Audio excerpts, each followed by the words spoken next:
Pasamos a ver la técnica de preservar un objeto entero.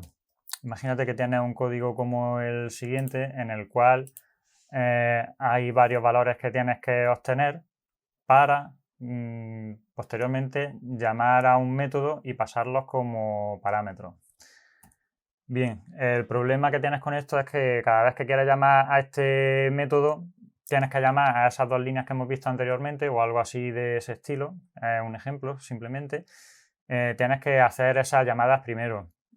Si por cualquier cosa ese método que tenemos ahí cambia y ahora necesita un parámetro más, en todos los sitios que se esté llamando ese método, esas dos llamadas que tenías anteriores, vas a tener que añadir una tercera. Si lo tienes repetido por un montón de sitios, pues al final vas a tener un follón de código repetido.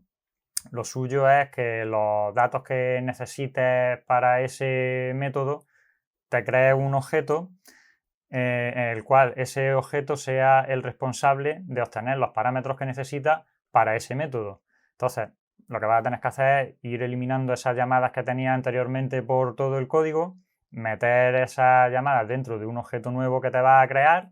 Ese objeto va a tener esas llamadas que necesitemos y simplemente con eso lo tendríamos ya bastante mejorado.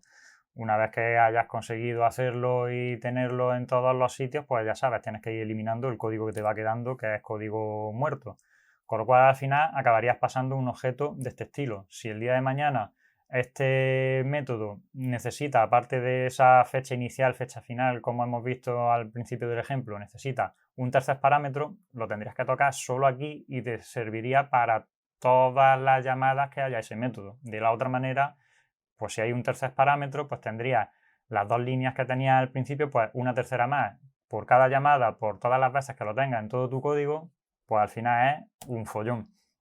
Ventajas, pues eso, en lugar de un montón de parámetros va a haber un único objeto que debería de tener un nombre comprensible. No va a necesitar reescribir en caso de que haya un nuevo parámetro, un cambio de condiciones, un cambio de lo que te vayan pidiendo. Lo tocas solo en ese objeto y se replica ya para toda tu aplicación. Como inconveniente, parece un poco menos flexible. Antes tú podrías pasar a ese método los orígenes de datos de distintas maneras dependiendo de dónde estés, pero ahora estás limitando su uso a solo lo que se haga dentro de ese objeto nuevo que acabas de crear y con esa interfaz determinada que acabas de crear. En la siguiente lección vamos a pasar a ver la técnica de reemplazar un parámetro con llamada a método.